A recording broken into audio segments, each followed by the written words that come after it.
How can developed countries support global health and well-being and contribute to ending poverty?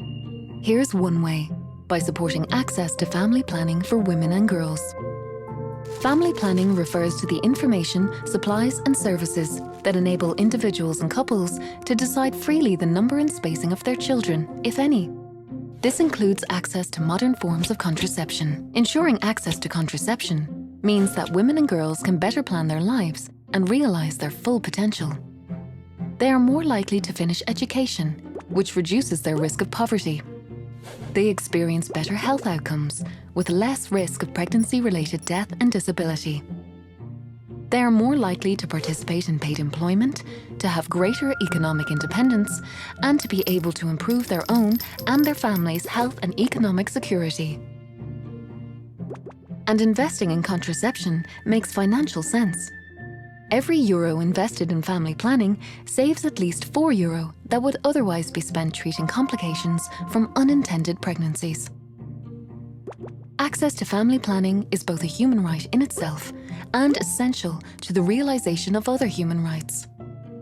Control over reproductive health is essential to gender equality, women's empowerment, and sustainable development. In 2015, world governments, including Ireland, agreed an ambitious agenda of 17 Sustainable Development Goals, or SDGs, to be achieved by 2030. Access to contraception is critical to several of these goals and contributes to achieving many of the others.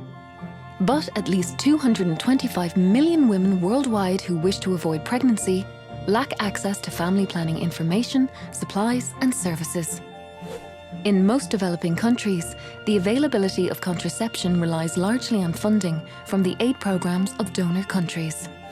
Yet there is a funding gap of around $273 million between now and 2020.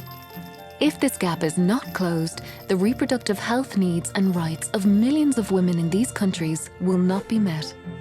If we are serious about sustainable development and human rights, we need to be serious about meeting the global unmet need for contraception.